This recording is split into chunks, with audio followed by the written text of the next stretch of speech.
پہلی آیت نازل ہوئی غار حرا میں،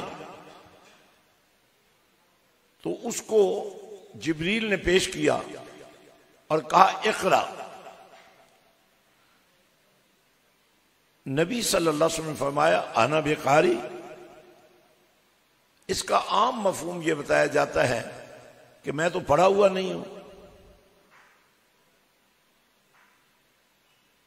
جبریل نے جب یہ عرض کیا نا کہ پڑھیے اقرا، تو آپ نے فرمایا ماں میں انا بقاری، میں کیسے پڑھوں؟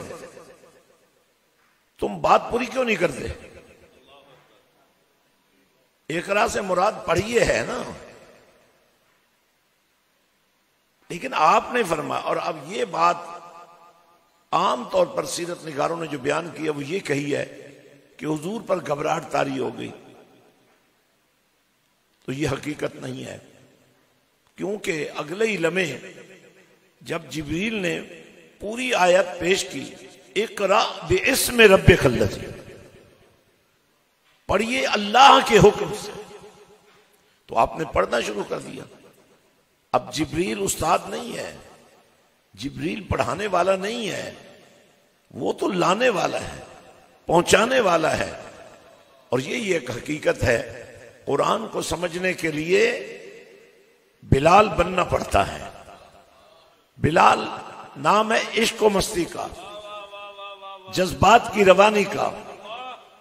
عشق آگ ہے، تو یہی عشق جب عشق رسول بنتا ہے تو یہ آگ نہیں رہتا، یہ گلزار بن جاتا ہے۔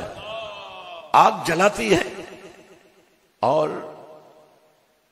عشق مصطفیٰ جلاتا ہے۔ جلانا کہتے چمکانے کو، اس لیے کسی عاشق نے کہا چمک تجھ سے پاتے ہیں سب پانے والے، میرا دل بھی چمکا دے اے چمکانے والے۔ یہ ہے نزول قرآن۔ قرآن نازل ہوا، اور قرآن کی یہ نزول کا سلسلہ عرصہ دراز تک جاری رہا۔ بظاہر یہ بھی بیان کیا گیا ہے شہر رمضان الذی انزل فیہ القرآن، یہ مہینہ جو رمضان کا ہے اس میں قرآن نازل کیا گیا۔ دوسرے مقام پہ فرمایا گیا انا انزلناہ فی لیلۃ القدر، اسے لیلۃ القدر میں نازل کیا گیا۔ تو لیلۃ القدر چونکہ رمضان میں ہے اور یہ آخری عشرے میں ہے،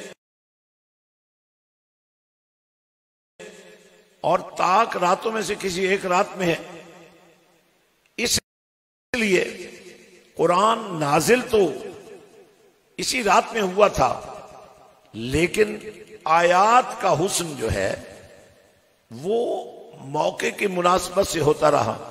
اس لیے قرآن کو دو ناموں سے پکارا جاتا ہے، قرآن مکی، قرآن مدنی۔ جب میرے اور آپ کے پاک نبی صلی اللہ علیہ وسلم مکہ المکرمہ میں قیام پذیر تھے، اس دوران غار حرا سے لے کر جہاں جہاں حضور آتے جاتے رہے، جتنا قرآن نازل ہوا اس کا نام ہے قرآن مکی۔ اور جب حضور پاک صلی اللہ علیہ وسلم مدینہ پاک تشریف لے گئے، اور مدینہ پاک میں رہتے ہوئے بدر سے لے کر احد تک سفر و حضر میں جتنا قرآن نازل ہوا اس کو قرآن مدنی کہا جاتا ہے۔ یہ ہو گیا نزول قرآن۔ اور نزول قرآن کی برکات کا عالم یہ ہے کہ جب ماہ رمضان آتا ہے، اب 14 صدیاں گزر چکی ہیں، پورا مہینہ جشن کی کیفیت ہوتی ہے۔ جو لوگ سال بھر کبھی تلاوت نہیں کر پاتے انہیں بھی تلاوت کرنا نصیب ہو جاتا ہے۔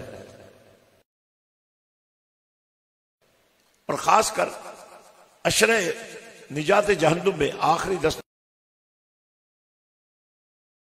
دنوں میں اعتکاف کی وجہ سے عبادات کا نور بڑھ جاتا ہے، اور خاص کر تاک راتوں میں عبادت کا ذوق بہت آگے چلا جاتا ہے۔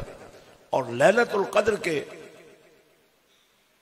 عبادت کے دورانیے کو تو قرآن نے بیان کیا ہے، لیلۃ القدر خیر من الف شہر، اس رات میں عبادت کی کیفیت یہ بن جاتی ہے کہ اگر آپ 1000 مہینے تک مسلسل عبادت کرتے رہے ہوں تو بھی اس رات کی عبادت کا لطف اس سے زیادہ ہے۔